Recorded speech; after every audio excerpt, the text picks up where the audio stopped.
छठ पर्व। छठ या षष्ठी पूजा कार्तिक शुक्ल पक्ष के षष्ठी को मनाया जाने वाला एक हिंदू पर्व है। सूर्य उपासना का यह अनुपम लोक पर्व मुख्य रूप से बिहार, झारखंड, पूर्वी उत्तर प्रदेश और नेपाल के तराई क्षेत्रों में मनाया जाता है। कहा जाता है यह पर्व बिहारियों का सबसे बड़ा पर्व है, ये उनकी संस्कृति है। यह पर्व 4 दिनों का है। भाई दूज के तीसरे दिन से ये आरंभ होता है। पहले दिन संध्या नमक घी से बना हुआ अरवा चावल और कद्दू की सब्जी प्रसाद के रूप में ली जाती है। अगले दिन से उपवास आरंभ होता है। व्रती दिन भर अन्न जल त्याग कर शाम करीब 6 बजे से खीर बनाकर पूजा करने के उपरांत प्रसाद ग्रहण करते हैं, जिसे खरना कहते हैं। तीसरे दिन डूबते हुए सूर्य को अर्घ्य यानी दूध अर्पण करते हैं। अंतिम दिन उगते हुए सूर्य को अर्घ्य चढ़ाते हैं। पूजा में पवित्रता का विशेष ध्यान रखता है। लहसुन प्याज वर्जित होता है। जिन घरों में ये पूजा होती है वहाँ भक्ति गीत गाए जाते हैं। छठ पूजा के तीसरा दिन, जिसे संध्या अर्घ्य के नाम से जाना जाता है, चैत्र या कार्तिक शुक्ल षष्ठी को मनाया जाता है। पूरे दिन सभी लोग मिलकर पूजा की तैयारी करते हैं। छठ पूजा के लिए विशेष प्रसाद जैसे ठेकुआ, चावल के लड्डू, जिसे कचबनिया भी कहा जाता है, बनाया जाता है। छठ पूजा के लिए एक बांस की बनी हुई टोकरी, जिसे दौड़ा कहते हैं, में पूजा के प्रसाद फल डालकर देवकाड़ी में रख दिया जाता है। वहाँ पूजा अर्चना करने के बाद शाम को एक सूप में नारियल, 5 प्रकार के फल और पूजा के अन्य सामान लेकर दौड़ा में रखकर घर का पुरुष अपने हाथों से उठाकर छठ घाट पर ले जाता है। ये अपवित्र ना हो इसलिए इसे सर के ऊपर की तरफ रखते हैं। छठ घाट की तरफ जाते हुए रास्ते में प्राय महिलाएं छठ का गीत गाते हुए जाती है। नदी या तालाब के किनारे जाकर महिलाएं घर के किसी सदस्य द्वारा बनाए गए चबूतरे पर बैठती है। नदी से मिट्टी निकालकर छठ माता का जो चौड़ा बना रहता है उस पर पूजा का सारा सामान रखकर नारियल चढ़ाते हैं और दीप जलाते हैं। सूर्यास्त से कुछ समय पहले सूर्यदेव की पूजा का सारा सामान लेकर घुटने भर पानी में जाकर खड़े हो जाते हैं और डूबते हुए सूर्यदेव को अर्घ्य देकर 5-4 परिक्रमा करते हैं। सामग्रियों में व्रतियों द्वारा सर्वनिर्मित गेहूं के आटे से निर्मित ठेकुआ सम्मिलित होते हैं।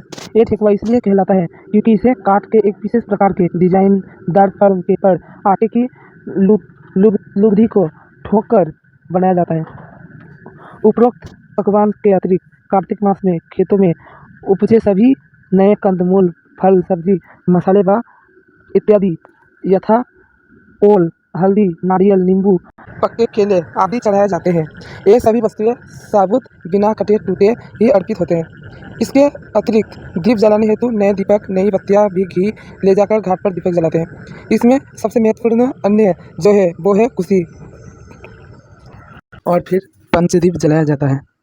छठ पूजा की परंपरा और इसके महत्व का प्रतिपादन करने वाली अनेक पौराणिक और लोक कथाएं प्रचलित है, जैसे रामायण, महाभारत और भविष्य पुराण में इसका वर्णन है।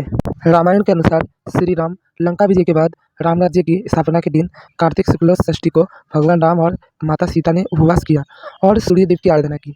सप्तमी को सूर्योदय के समय पुनर्अनुष्ठान कर सूर्यदेव से आशीर्वाद प्राप्त किया था। इस दिन को ही आज हम छठी माई के पूजा के नाम से जानते हैं। और महाभारत के अनुसार छठ पर्व की शुरुआत महाभारत काल में हुई थी। सबसे पहले सूर्यपुत्र कर्ण ने सूर्यदेव की पूजा शुरू की। कर्ण भगवान सूर्य के परम भक्त थे और उनके पुत्र भी थे। वो प्रतिदिन घंटों तक पानी में खड़े होकर सूर्यदेव की अर्घ्य देते थे। सूर्यदेव की कृपा से ही वे महान योद्धा बने थे। आज भी छठ में अर्घ्य दान की यही पद्धति प्रचलित है। कुछ और कथाओं के अनुसार पांडवों की पत्नी द्रौपदी द्वारा भी सूर्य की पूजा करने का उल्लेख है। वे अपने परिजनों के उत्तम स्वास्थ्य की कामना और लंबी उम्र के लिए नियमित सूर्य पूजा करती थी। और 18 पुराणों में से एक पुराण के अनुसार राजा प्रियव्रत को कोई संतान नहीं थी।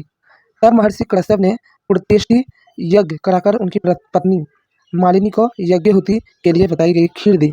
इसके प्रभाव से उन्हें पुत्र प्राप्त हुआ, परंतु वो मृत पैदा हुआ। प्रियव्रत पुत्र को लेकर शमशान गए और पुत्र वियोग में प्राण त्यागने लगे। उसी वक्त ब्रह्मा जी की मानस कन्या देवसेना प्रकट हुई और कहा कि सृष्टि की मूल प्रकृति के छठे अंश से उत्पन्न होने के कारण मैं षष्ठी कहलाती हूँ। राजन, आप मेरी पूजा करें तथा लोगों को भी पूजा के प्रति प्रेरित करें। राजा ने पुत्र इच्छा से देवी षष्ठी का व्रत किया और उन्हें पुत्र रत्न की प्राप्ति हुई। यह पूजा कार्तिक शुक्ल षष्ठी को हुई थी और इसे ही छठी माई की पूजा आज कहते हैं।